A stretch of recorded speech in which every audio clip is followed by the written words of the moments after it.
मेरा नाम आरती है और मैं 20 साल की खूबसूरत औरत हूँ। अभी मेरा 15-16 दिन का बेटा है। इस बेटे का मेरे मामा जी है। मैं धन्यवाद करती हूँ अपने मामा जी का, क्योंकि उनकी वजह से ही आज मैं माँ बन पाई थी। आप सोच रहे होंगे कि मैं यह क्या कह रही हूँ, तो चलिए आज मैं बताती हूँ अपनी कहानी, ताकि आपको पता चले कि मैं कैसे अपने मामा के साथ मिलकर इस बच्चे को जन्म दिया। और आज मैं बहुत ही खुश हूँ। मेरे साथ साथ मेरे पति और मेरे घर वाले भी बेहद खुश हैं। इस बारे में मेरे परिवार वालों को कुछ नहीं पता यह कब और कैसे हुआ। मैं एक छोटे से गांव की गरीब लड़की हूँ। मेरे पति बचपन से ही दिल्ली में रहते थे। मेरे गांव में उनका रिश्तेदारी था, जिसकी वजह से वह कभी कभी आया जाया करते थे।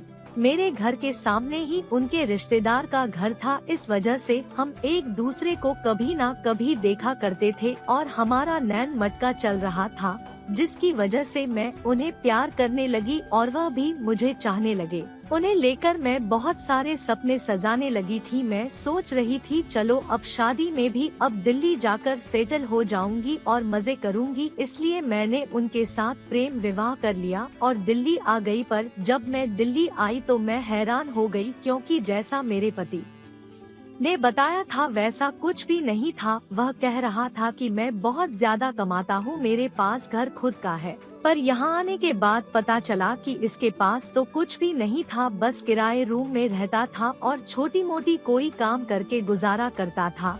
मैं प्यार में इतनी ज्यादा अंधी हो गई थी कि मैं सही गलत को पहचान ही नहीं सकी। मेरे घर वाले मुझे समझाते रहे कि तुम इससे शादी नहीं करो, हम इसके बारे में कुछ नहीं जानते, पहले जान जाएंगे इसके बाद शादी होगी। पर मैं उनकी एक न सुनी और मैं लव मैरिज कर ली। मुझ पर तो मानो प्यार का भूत सवार हो चुका था। मुझे उसके सिवा कुछ ना दिखता था। मैं अपने घर वालों को साफ साफ बता दिया कि वह मुझे जैसे रखेगा मैं रह लूंगी। उसके पास क्या है क्या नहीं मुझे जानने की जरूरत नहीं है। मैं सोच रही थी कि चलो मैं भी जाकर दिल्ली में कुछ काम कर लूंगी और हम दोनों का गुजारा हो जाएगा। जिस तरह बाकी लड़कियां अपना जिंदगी गुजार रही है, मैं भी गुजार लूंगी। मुझे लग रहा था कि जिंदगी बहुत आसान है, अपने पति के साथ रहूंगी और खूब ऐश करूंगी। पर यह सब सपनों की बात होती है, यह सच में हकीकत की बातें नहीं होती है। जाने दीजिए, वह बेहद पुरानी बात हो गई। मैं फंस गई तो अब मैं क्या बताऊं। सीधे मैं अपनी कहानी पर ही आती हूँ। चाहती हूँ कि मेरी कहानी आप लोगों तक पहुँचे और आप लोगों को भी समझ आए कि गलती कहाँ कहाँ पहुँचा देती है। पर अगर होशियार लड़की हो तो रास्ता भी निकल जाते हैं। जब मैं दिल्ली आ गई, अपने पति के साथ 2 साल तक रही। मुझे कोई बच्चा नहीं हुआ, मेरे पास इलाज करने के पैसे नहीं थे। बड़ी मुश्किल से हमारा गुजारा होता था, क्योंकि मेरे पति ज्यादा पैसे नहीं कमाता था। मेरे एक मामा थे जो मेरे से ज्यादा बड़े नहीं थे, कुछ ही साल बड़े थे और वह बहुत धनी है। उनका खुद का बहुत बड़ा मकान भी है।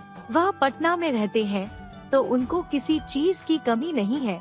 जब मैं इलाज करवा कर थक गई, तब मैंने अपने मामा को अपने बारे में सब कुछ बताया। मेरे मामा जी के जान पहचान में एक डॉक्टर था। मामा जी ने इस डॉक्टर का एड्रेस हमें दिया और बोला कि जाकर इलाज करवा लो। मैं अपने पति के साथ पटना आ गई और डॉक्टर को दिखाया। डॉक्टर ने कुछ टेस्ट करने को